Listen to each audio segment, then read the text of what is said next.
It's summer 1961 in Saigon, Vietnam, now called Ho Chi Minh City. A young American recruit just arrived to fight the dreaded communist forces, the Viet Cong. On his first day off, a fellow soldier offers him a tour of the city. He accepts. He's shown the sights, the best restaurants, bars, and hotels. The young fellow stops in front of a beautiful building, the Hôtel Majestic. He asks, how come it looks like a building from one of those old French movies? His comrade answers, well, the French used to own the place. They owned the whole country for that matter. The young fellow knew about the French involvement here, but not its scale. And what happened to them, he wonders. His friend answers, they got kicked out by the commies. But don't worry, we'll do better. The French did own the place before. They had conquered it through force of arms and exploited it relentlessly for decades. Then, they indeed got kicked out of it with brutal efficiency. Let's find out more about French Indochina, from Imperial Jewel to Hell on Earth.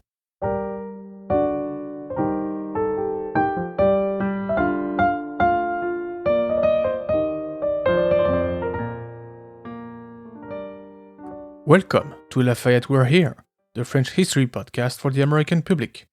I am your host, Emmanuel Dubois, and today we're talking about French Indochina. It is a story of violence and exploitation, of colonization and war, of exchanges and legacies, and sometimes of beauty. A story rarely told in France.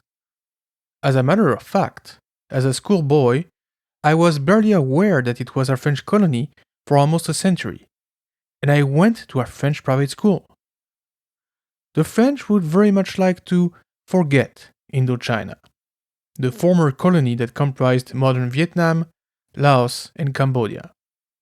As we'll see, there is a reason for that. The French don't have much to be proud of here.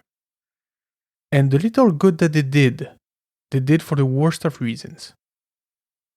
Americans are often very aware of the Vietnam War. My little story at the beginning was to illustrate that the Vietnamese, just like their neighbors, had had painful experiences with Western powers before the war. But let's not get ahead of ourselves. Before we talk of Indochina in the 1950s, let's understand how the French got there in the 19th century. And more importantly, why? Also, please forgive me for the mispronunciation of Vietnamese, Cambodian, and Lao name. France had been a colonial power since the 16th century. She had sent ships all over the globe and seized many areas in the name of the French crown. America was by far the biggest French territory abroad. Between New France and Louisiana, the French had a monumental presence in North America, from the Gulf of the St. Lawrence to the Gulf of Mexico. The French also controlled several islands in the Caribbean, very rich ones that brought home sugar and other natural resources. And of course, the French were deeply involved in the slave trade, making profit out of human flesh and suffering. They also had possessions in India and Africa, albeit on a smaller scale. Nevertheless, by 1750, France had a huge colonial empire, only rivaled by Great Britain. But by 1815, she'd lost most of it. Following the defeat of the 7 Years' War in 1763, the Haitian Rebellion, and the Louisiana Purchase, France only had a few islands in the Antilles and countries in Africa left. Great Britain was now the dominant empire by far. After the Napoleonic Wars, France was a diplomatic pariah. Every other country was wary of France. Her army had caused too much destruction and her leaders too much trouble over the last couple of decades. All the other European powers agreed that France should not be allowed to expand in Europe again. And she didn't. But after a recovery period of about 15 years, those French guns started itching again. Only this time, they would not be directed at other Europeans, but at Africans and Asians. In 1830, the French started invading what is now Algeria. From the get-go, this is to be a settlement colony. The French want to impose their power over the locals and to be able to settle there, sending thousands and thousands of their compatriots over the years. The conquest ends in 1847, when the Emir Abdelkader surrenders to the French. Algeria will remain in French hands until 1962, eventually becoming French soil by law, divided into départements in 1848. The following years will be marked by increased French expansionism in Africa. Under the leadership of Emperor Napoleon III, the French will vastly modernize their fleet and their army, allowing them to seize vast territories at record speed. They will invade with overwhelming firepower and subdue any resistance with bloody efficiency. During the 1850s and 60s, vast areas of Western Africa and parts of Eastern Africa fall under French control. Same goes for some islands in the Pacific, like Polynesia or New Caledonia. But there was another area ripe for conquest, Cochin China, roughly the south of modern Vietnam. The Europeans had been in contact with this area since the 16th century. It is also known as the Kingdom of Nguyen. In the 18th century, there had even been trade and diplomatic exchanges between the Bourbon and the Nguyen monarchies. Importantly, French missionaries went to this region to propagate Christianity and to help the local power fight off rebels. This intervention proved successful, and the French enjoyed very good relations with the local authorities. However, things changed over the next several decades. By the late 1850s, French missionaries were not welcome anymore in the Indochina, and Christians started being persecuted. In 1858, Napoleon III seized an opportunity. The region is organized as the Empire of Annam, under the authority of Emperor Tuduc. He has 2 Spanish missionaries executed, and the French decide to intervene to protect their fellow Christians. It's of course an excuse to send troops and, potentially, to seize territory in this rich land. The French emperor authorizes Admiral de Jonouilly to go, and he lands in Da Nang, seizing the town and renaming it Touran. The French troops had set foot in Indochina. They would remain for a century.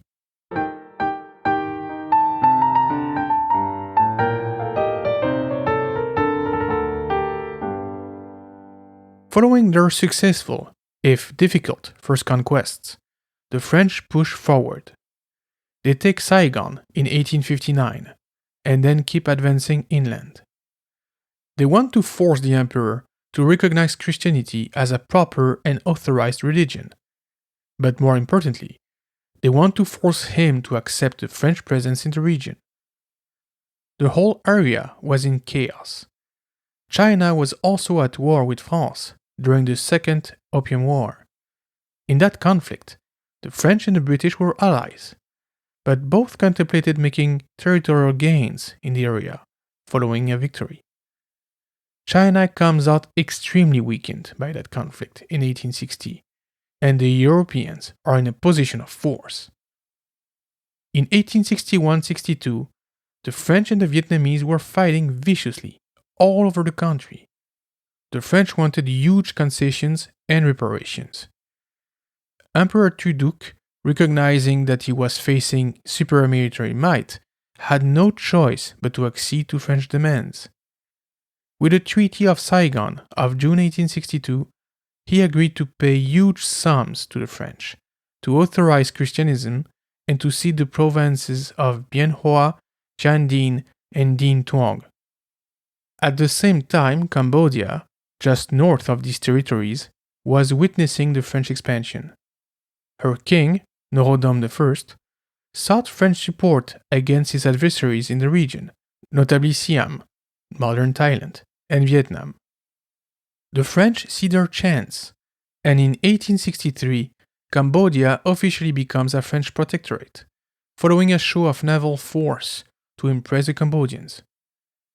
Siam will recognize this in 1867, and the French now had a very solid footing in the region, and it would only grow stronger over the next decades. These are perfect examples of the European gunboat diplomacy, widely used during this time period. They would send a powerful vessel in a port and bombard the locals into submission, sometimes even before asking for a meeting or negotiations. Bullying at the state level. There is another important thing to keep in mind here. Contrary to their efforts in Algeria, the French had no intention of settling Indochina. What they wanted was resources, prestige, strategic advantages, and an open route to China. Indochina was always meant to be a colony of exploitation. And indeed, it proved to be rich and highly profitable for France. Less so for the Vietnamese, Cambodians, and Laos. Therefore, the French will send troops and resources, but not that many French settlers. During the 1870s, the French keep pushing, albeit with less resources, as they are quite busy in Europe. During the Franco-Prussian War of 1870-71, the French are defeated, Napoleon III is captured, the Second Empire falls, and France loses Alsace and Lorraine. So obviously, the colonial enterprises are put on a hold, or at least support from Paris is put on hold. I encourage you to listen to my episode on the Franco-Prussian War, released in June 2022, to get a better understanding of the conflict and its consequences. Back in Asia, the French already established in Cochin China still want to push north in the region they call Tonkin. In 1873, they get their chance. The French businessman Jean Dupuy is blocked at Hanoi by the locals. Cochin China's governor, Marie-Jules Dupré, orders Lieutenant Francis Garnier to go and retrieve him. But he also has secret orders. These are to establish a French presence in Tonkin and to seize the biggest city there, Hanoi. He does so, and by 1874, the French had forced the local authorities, called the Annamites by the French, to accept French commerce in the region. However, it is not all smooth sailing for the French, as they face resistance from the local authorities and from paramilitary groups like the famous Black Flags. They ambush and kill Garnier, along with many of his men, in late 1873, but the French were undeterred, only slowed down. By the late 1870s, France's economy is on the rise, and she is looking to recover her lost honor of the last war against Prussia, now the German Empire. The French decide to pour more and more resources in the colonial empire, and in 1882, Captain Rivière is tasked with a new expedition in Tonkin to subjugate the Black Flags and the Annamites. Rivière is killed during the operation, while at the same time, in Paris, Jules Ferry, now Président du Conseil, the head of government during the Third Republic, secures funds and thousands of troops to be sent in the region. The French economy is booming. Her military wants to prove its worth, and her people want glory. All the ingredients are here for France to take over the whole region once and for all. The Black Flags and the Vietnamese fight the French tooth and nail. The French are also at war with China from 1881 to 1885, the Chinese fearing French expansionism in the region. The Chinese fare well on the ground, but their fleets are regularly defeated by the French. In the end, the Chinese have to accept defeat and won't interfere with the French affairs in Vietnam, at least not for the time being. Also in 1885, Général de Négrier takes Lang Son, only to be forced into a retreat a few weeks later. Even though it's a minor setback, the French government falls over this failure. The new government pushes even harder. In 1887, the French governor Paul Bert reorganizes the region under the Union Générale Indochinoise, or Indo-Chinese General Union, comprising Cochinchina, Annam, Tonkin, and Cambodia. This is the official birth act of the Colony of French Indochina. There is another country involved here, Laos. Laos is stuck between Vietnam and Siam. This kingdom is partly under the rule of the Chinese to the north and the Siamese to the southwest. Following the strengthening of French colonial forces and fearing a Siamese invasion, Laos becomes a French protectorate in 1893. All in all, French Indochina is over 737,000 square kilometers, roughly 285,000 square miles. Siam is the only non-colonized country in the region, acting as a buffer state between French Indochina to the east and British Burma to the west. Even though there will be more conflicts, the main effort was accomplished. At the turn of the 20th century, France reigned supreme over Indochina. Now, she would exploit it.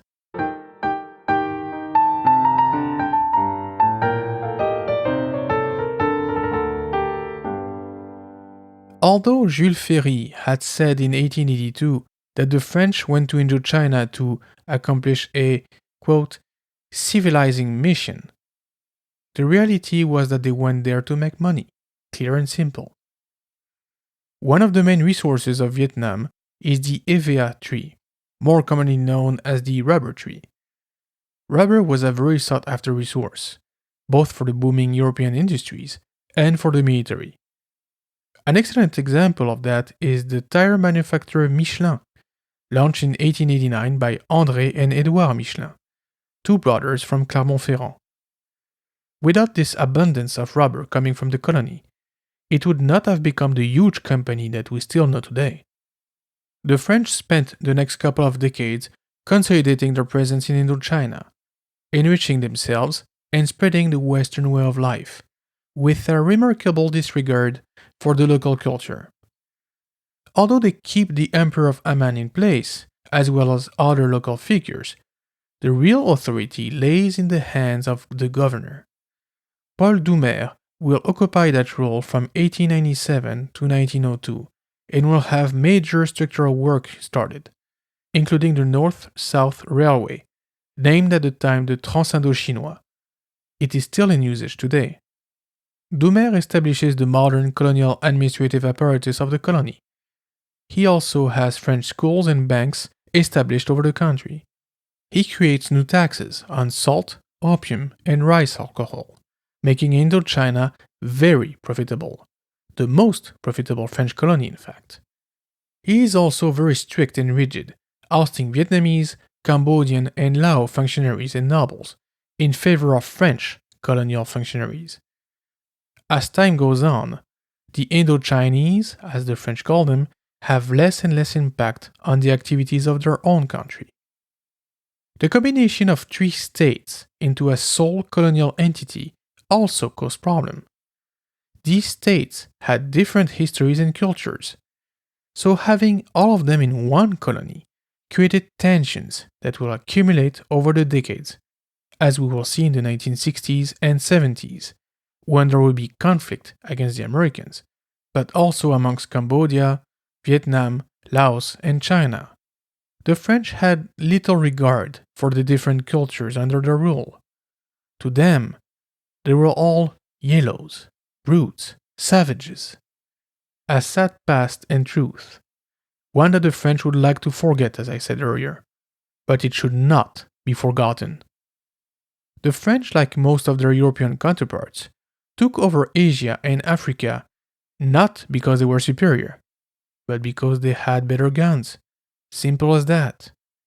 In the 20th century, when the Vietnamese saw a weakness in French rule and managed to get their hands on similar military equipment, the so-called superior civilization did not fare that well, as we shall see a bit later.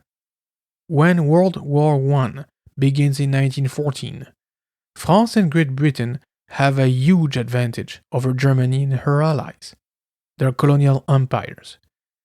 Many colonial troops fight in both countries' armies in France, and the colonies provide tons of resources. The aforementioned rubber is crucial for the French, but they also receive charcoal, rice, and money from their Asian colony. In 1918, France and her allies win the war, partly thanks to their colonies. Although the French have regained Alsace-Lorraine and are seen as the biggest military power in the West, the colonized people of Indochina also heard the words of American President Woodrow Wilson and of Soviet Premier Vladimir Lenin regarding the right of a people to self-determination. It is the beginning of the civil contestation of French rule in the region.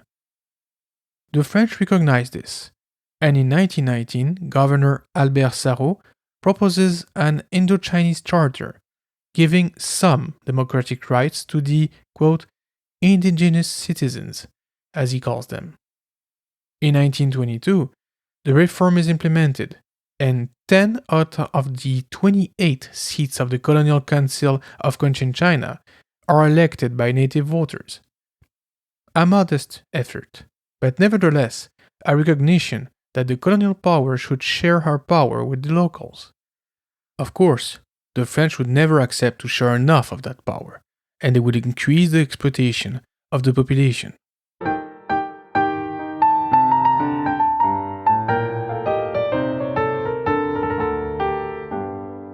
The 1920s and early 30s are marked by a couple of factors.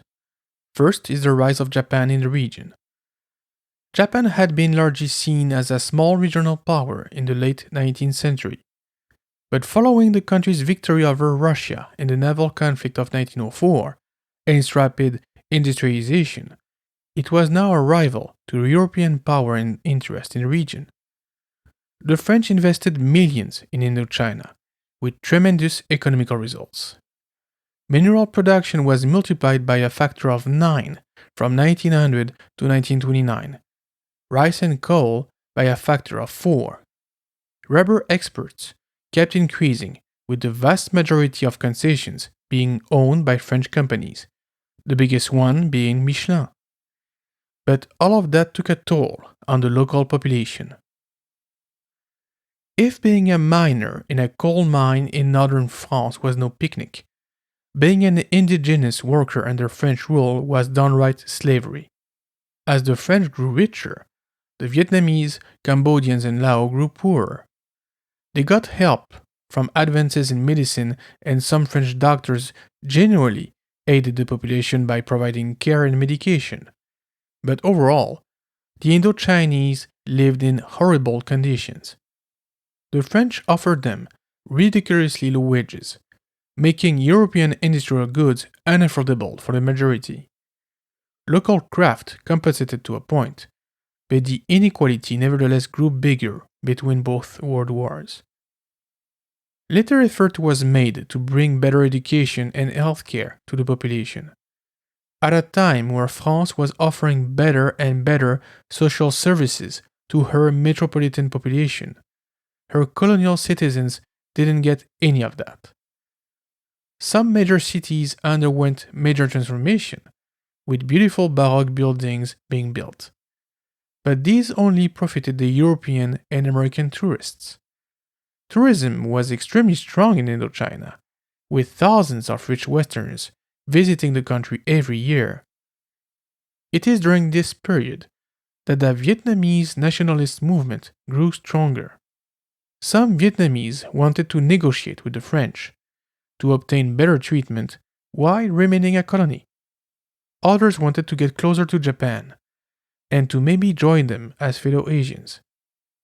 Others simply wanted to kick foreigners out and to get control of their country back. Various Vietnamese parties and groups formed and affronted each other on the best way to go about this. There even was a mutiny in 1930 where Annamite soldiers killed their French officers, but it did not provoke the hoped massive uprising against the French. The French responded in kind, and by 1933 they had killed or imprisoned everyone involved. Some of these movements united under the banner of the Indochinese Communist Party, who managed to win some local elections. The French forbid the party, and they made it clear that they would not accept any challenge to their authority. Nevertheless, they accepted to make some changes. They established a minimum wage, authorized associations, as well as other half-hearted measures. But as was the case in 1871, the major change for Indochina would not come from the French or the Vietnamese, but from the Germans.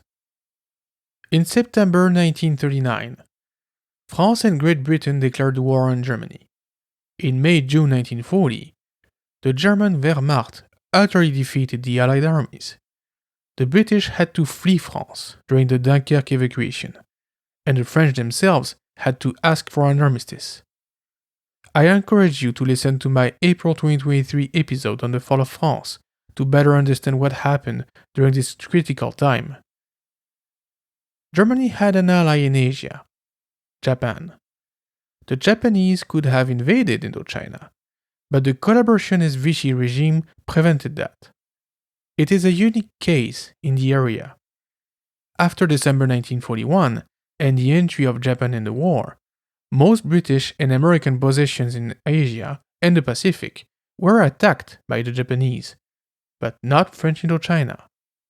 In August 1941, the French had signed the Darlan-Cateau Accord, allowing the Japanese to use French airports and naval bases, while the French remained in control of the colony. The Japanese increased the pressure on Indochina, forcing the Vietnamese to work even harder for the war effort. The French were still in charge, but they had to supply the Japanese with what they demanded. And, as usual, the Vietnamese, Cambodian, and Laos paid the price with their blood. All the while, the Japanese entertained discussions with the Vietnamese nationalists. They exposed them to their propaganda of an Asia ruled by Asians.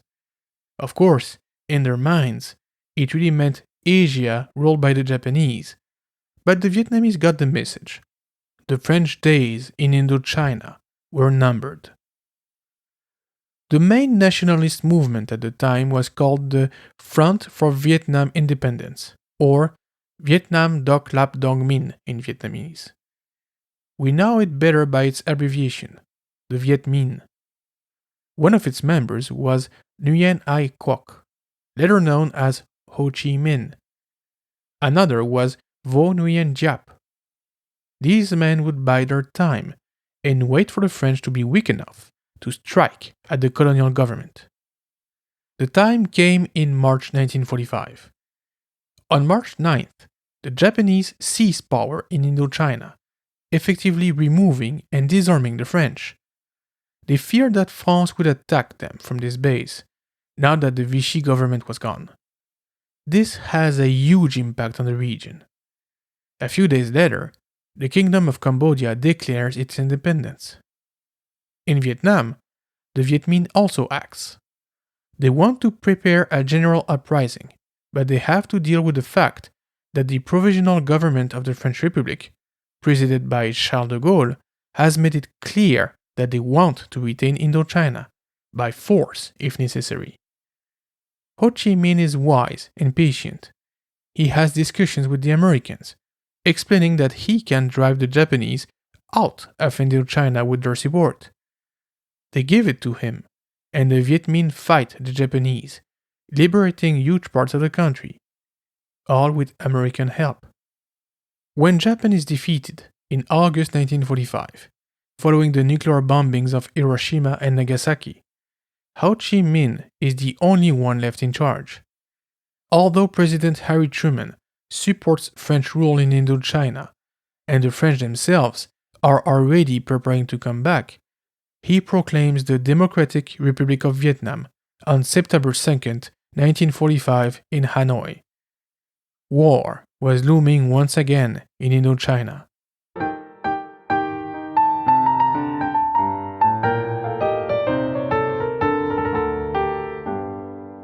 De Gaulle had no intention of letting Indochina go.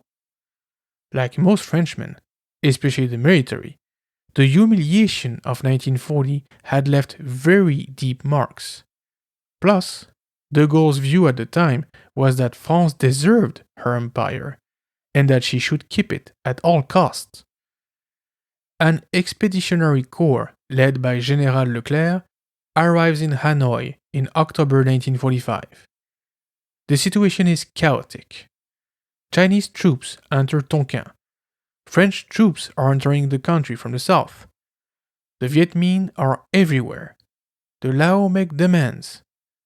Strikes, riots, and even massacres happen in the cities of the country. Nevertheless, the French managed to reinstate their authority in most of Cochinchina and Cambodia, even if they have to make many compromises. They also benefit of the support of the British and of the Americans. They have more troubles in Tonkin, in the north, where the Viet Minh is way more powerful than in the south. Leclerc moves north, forcing Ho Chi Minh to negotiate. He needs time. At the same time, Vietnam is recognized as a country, along with Laos and Cambodia, within the context of the Union Française, or French Union. This new political structure was meant to improve the management of the French colonial empire and to allow France to retain her colonies. In theory, the quote-unquote indigenous were supposed to get the same rights as the French citizens living in France. Education and social services standards were supposed to be leveled across the empire. In practice, very little improvements actually reached the average Vietnamese, Cambodian, Algerian, or Senegalese. Behind their principles and words, the French still intended to rule over their colonies as masters, only accepting concessions when they had no other choice. So much for the civilizing mission. Ho Chi Minh is invited in Fontainebleau, France, in August 1946, to negotiate the status of Vietnam within the Union Française. Ho Chi Minh had hopes that the French would offer good concessions to Vietnam. General Leclerc himself favors negotiations, even discussions about a potential independence. But the French negotiators don't want to hear it. They have their own nice little concept of that semi-autonomous status of a sovereign Vietnam within the Union Française, and they don't want to give anything else to the Vietnamese or to the Viet Minh. They consider Ho Chi Minh to be a nuisance and his movement to be weak. They believe that if they need to, they can crush him easily. They are sorely mistaken. Ho Chi Minh leaves France in September 1946, knowing what the next step is: to initiate a guerrilla warfare against the French. Leclerc knew this was coming, and he had tried to warn the French government, but to no avail. France had at the time 50,000 troops in Indochina. The Viet Minh could count on many times that number. Things were about to get rough, really rough. On November 23, 1946, 3 French warships are in the port of Haiphong in northern Vietnam. The Vietnamese don't want to let the French seize a Chinese junk that carries contraband. Events escalate. Shots are fired, and 6 French soldiers are killed. The French warships open fire on the city. They will shoot hundreds of shells, wanting to make an example and to intimidate the Vietnamese. The Haiphong incident claimed the lives of over 6,000 Vietnamese. That is why I prefer its modern appellation, the Haiphong Massacre. The Indochina War had begun. I won't go into the full details of the war, as it would take me hours, but I will give you the broad strokes. The French send artillery, planes, trucks, and men to Vietnam, to find and destroy the Viet Minh's forces. The Viet Minh, on the other hand, use the terrain and take advantage of the support of the population, especially in northern Vietnam. At first, they use guerrilla tactics to harass the French forces and to limit their movement. They have control over many villages, but also have support in important cities like Hanoi, Hue, or Saigon. By 1949, they have a firm hold over Tonkin, Minh, and the delta of the Mekong. On the other side of the border, Mao Zedong and his communist forces seize power in China. Starting in 1950, they start to offer great support to the Viet Minh, and the war changes altogether.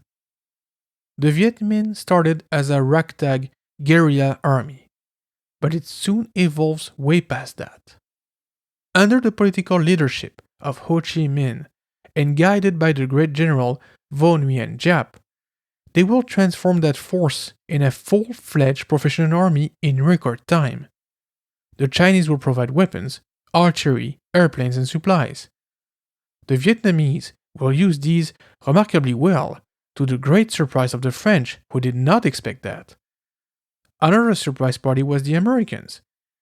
Although they are not directly present in Indochina, they are fighting the communists in Korea. They are also supplying the French with over 2/3 of their military equipment. France still hadn't fully recovered from World War II and needed that support. The Americans fully expected to see the French triumph over these quote-unquote rebels. Even though the Vietnamese Emperor Bao Dai negotiated greater autonomy for his country within the Union Française in 1948, it was too little, too late. The Viet Minh will settle for nothing else but complete independence. In 1950, the French are pushed out of their strongholds in northern Vietnam, one after the other. Lao Kay, Hai Giang, Bao Lac, Lang Son, and others fall to the Viet Minh, who use camouflage, infiltration, and surprise to great effect. The French are reduced to a defensive strategy. They completely lost the initiative to their adversaries. The general Delattre de Tassigny tries to reinforce the French position when he takes over the army in Indochina at the end of 1950. He restructures the army, enrolls thousands of Vietnamese in the French forces, and manages to win a few small victories, but he has to leave because of his failing health. He is replaced by General Salan, who puts into place a stronger defensive system. He is also responsible for the capture and torture of many Vietnamese to extract information. The French were growing desperate, and they were still clinging to their empire. This brought out the worst out of certain men, like Salan. The Viet Minh conquer more and more territory, little by little, but no decisive blows achieved. By 1951-52, they have a divisional army, capable of waging pitched battles with artillery and air support. The French army has to deal with an enemy capable of the most acute guerrilla warfare and of holding his ground on the field of battle. A remarkable feat on the part of the Vietnamese. Finally, after years of this, the conflict had to be brought to an end by some way or another. While the conflict is raging in Vietnam, the situation becomes untenable in Cambodia. The king, Norodom Sihanouk, makes his case, explaining to the French that a strong and independent Cambodia is the best rampart against communism in the Viet Minh. The French don't want to hear it at the beginning and reject his proposals for Cambodian independence, for a time. Fearing the opening of another conflict and after months of negotiations, the French have no choice but to give in. In July 1953, they accept to negotiate and to give back some authority to the Cambodians, and on November 9th, the kingdom declares its complete independence. Discussions will continue for months, but Cambodia took advantage of the war in Vietnam to negotiate her own independence very effectively. In 1953, the Viet Minh were in a very strong position and even entered Laos. The new French commander, Henri Navarre, wants to find General Giap's army and to inflict a serious blow to them. He advances westwards and chooses a spot where he thinks he can take on the Viet Minh, the plain of Dien Bien Phu, about 250 kilometers west of Hanoi. The French believe the terrain to be too hazardous for the Viet Minh artillery to move effectively into position. They also intend to use the local airstrip to be resupplied by air. By doing so, they think that they can defeat Giap's army and force it to retreat out of the area. Giap and Minh have exactly the same objective as the French, to inflict a decisive defeat.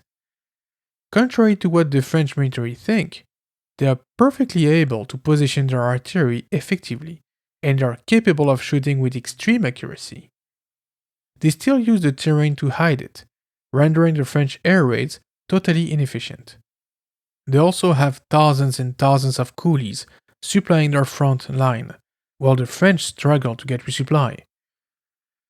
It is in those conditions that the actual battle begins in March 1954. The Viet Minh managed to take out the French airstrip in a couple of weeks. They dig trenches, install strongholds, and keep pressuring the French. Over 50,000 Viet Minh troops are present, against 10,000 French. Giap had the French right where he wanted them. At the same time, in Geneva, both parties started negotiations for a settlement. The battle lasts 2 months and is extremely bloody, with thousands of dead and wounded on both sides. Estimates vary, but we are talking of about 2,300 dead for the French and 8,000 for the Vietnamese, with twice that number of wounded. On May 7th, the French surrender. Back in Europe, the French government falls following that defeat, and on July 21st, a ceasefire is signed. Vietnam is divided at the 17th parallel into the Democratic Republic of Vietnam to the north and the State of Vietnam to the south. The French troops in Tonkin have to leave. The French leave the territory gradually, and by December 1954, there are no more federal links between Vietnam, Cambodia or Laos, and France. In 1955, the last members of the French Expeditionary Corps leaves for good.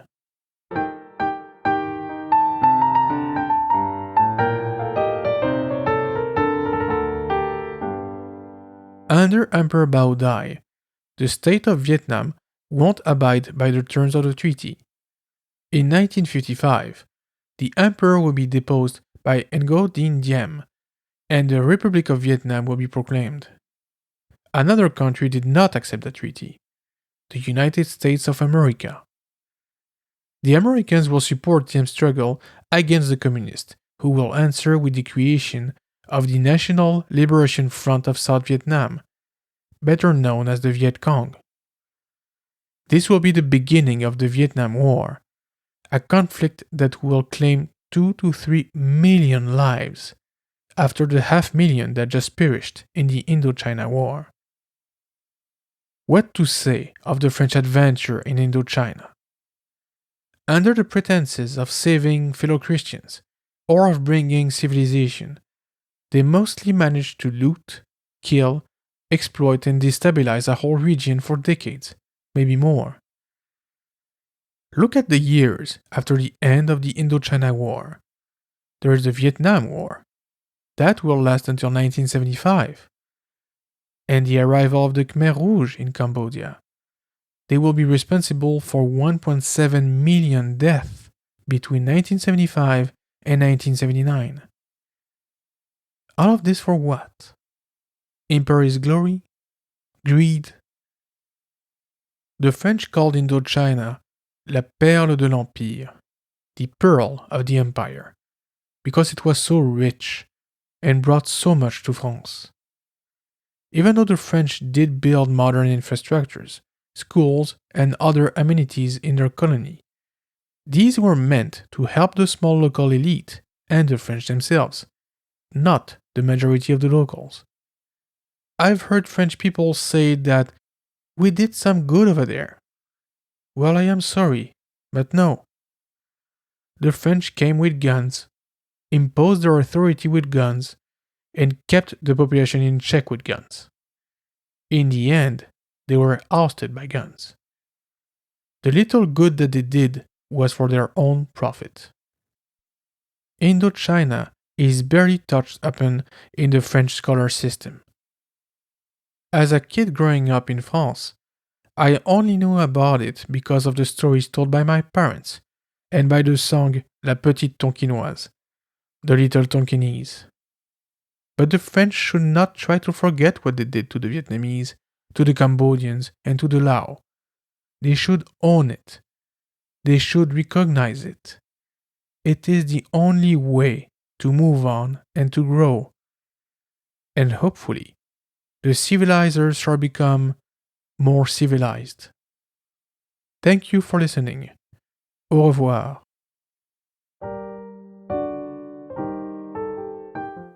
You can find the Lafayette We Are Here podcast wherever you get your podcasts or on LafayettePodcast.com.